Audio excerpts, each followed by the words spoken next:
Today, we've lost celebrities who brought joy to our lives through their talents, smiles, and memorable moments. Though they are no longer with us, their legacies will continue to shine brightly. If their stories move you, please consider subscribing as a way to honor and remember those we've lost. Your support keeps their memories alive and celebrates the impact they've had on so many. Thank you for being here with us. Let's get started. Number 1.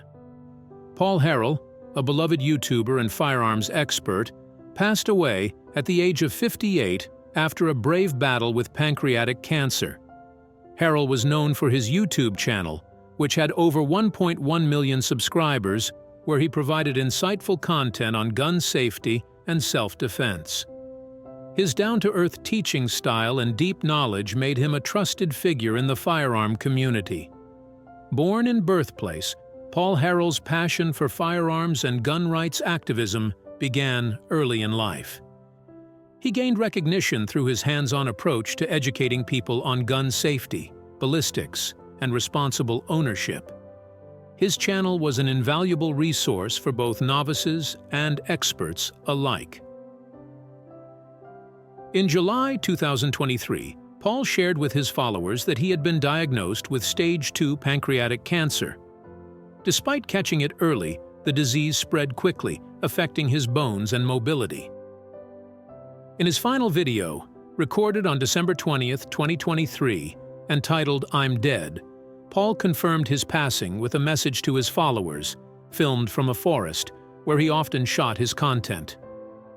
His humility and courage in facing his illness were evident as he spoke of his deteriorating health and apologized to his fans.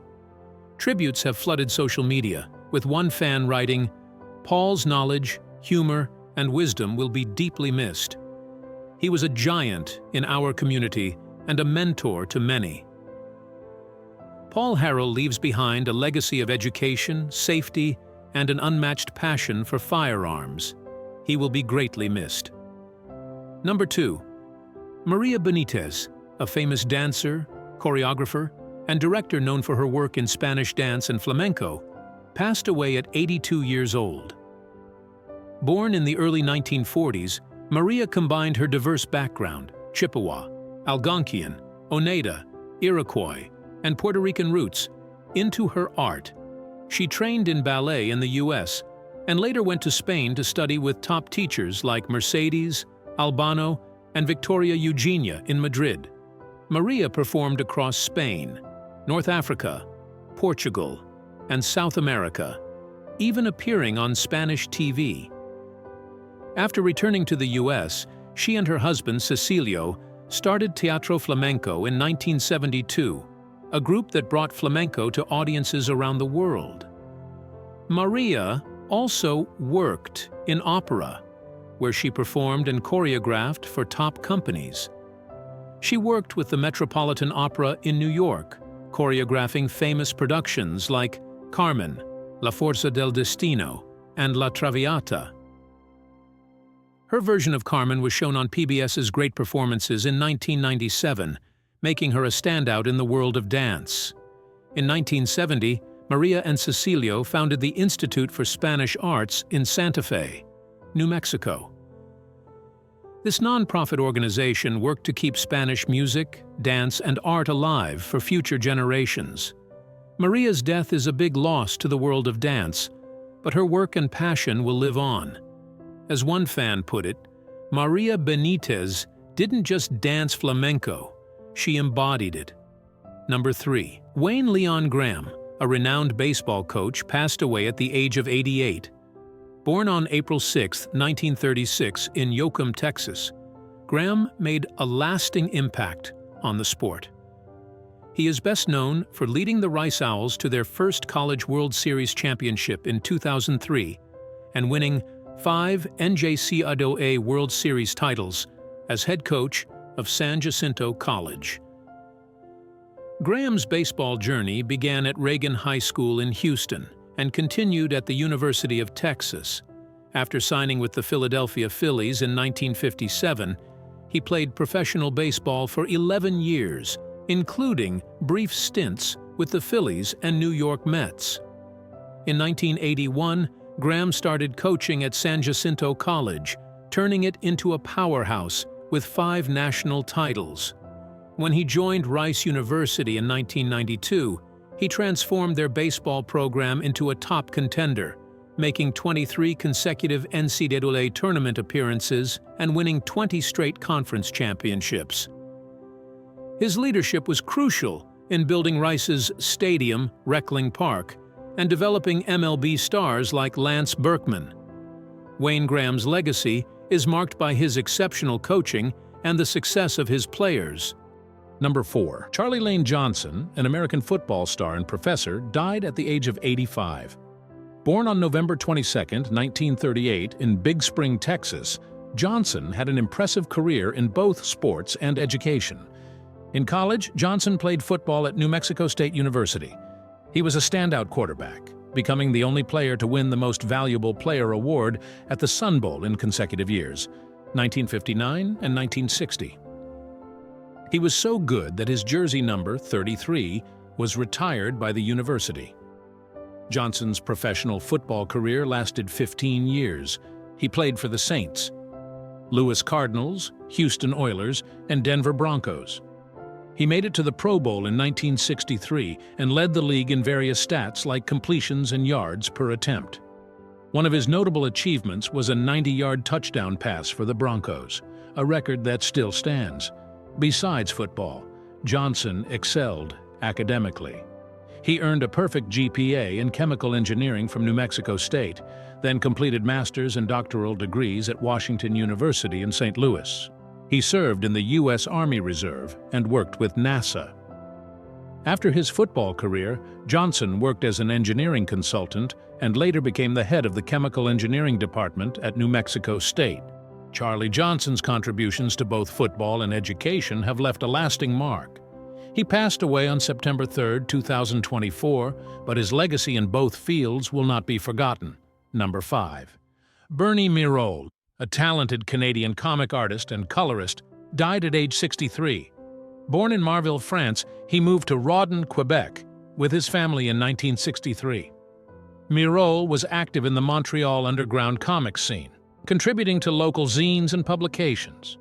His work included popular comics like Dr. Robot, Mackenzie Queen, and The Jam, which started in Northgard and later had its own series.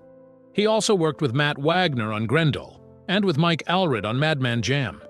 As a colorist, Mireault collaborated with Canadian artist Salgood Sam on projects like Real Worlds, Wonder Woman and Revolution on the Planet of the Apes.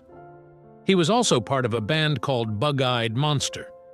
In 2020, Mireault was honored with an induction into the Canadian Comic Book Creator Hall of Fame as part of the Joe Shuster Awards. Despite his significant contributions to comics, Mireault's death by suicide is a tragic end to a remarkable career.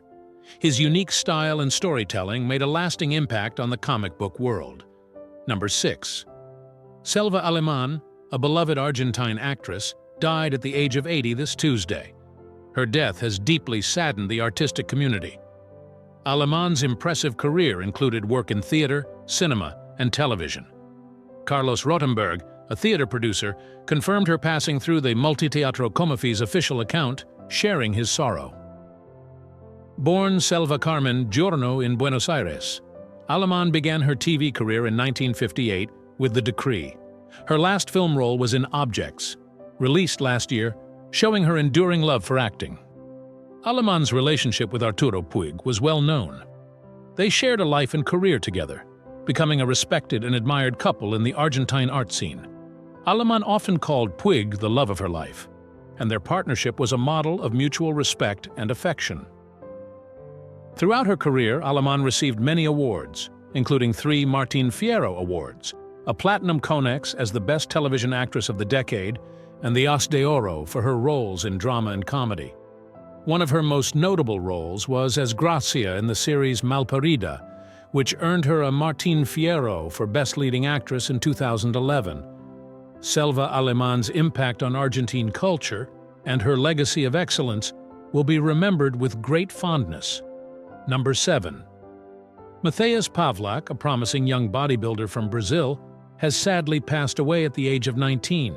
Reports say he was found dead in his home. While early reports suggest he might have had a heart attack, the exact cause of death has not been confirmed. Pawlak, from Blumenau in Santa Catarina, was known for his incredible journey from being overweight to becoming a bodybuilding champion. In November 2023, he won the Mr. Blumenau title in the under-23 division at just 17 years old.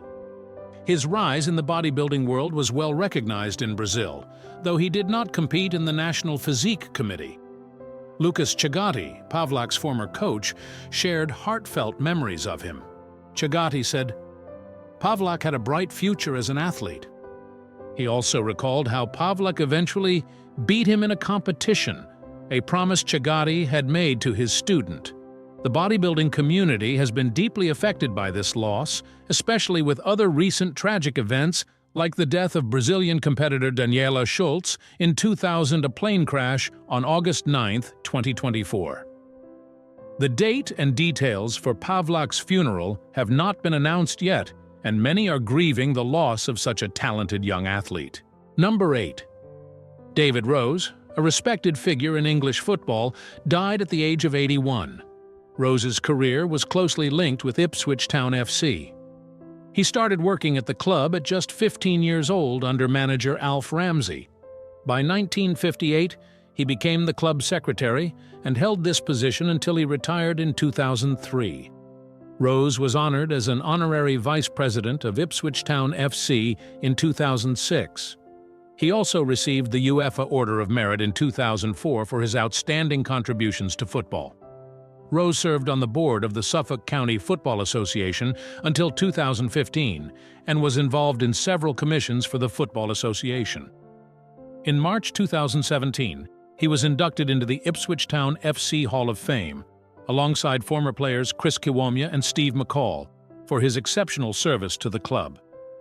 David Rose's dedication to Ipswich Town and his contributions to the sport will be fondly remembered by the football community. Number 9. Luis Alberto Ayala Salinas, a renowned Chilean tennis player, passed at the age of 91. He was well known for his achievements in tennis during the 1950s and 1960s. In his amateur career, Ayala reached the final of the French Championships twice, in 1958 and 1960. He won the mixed doubles title at the 1956 French Championships with Thelma Coyne-Long.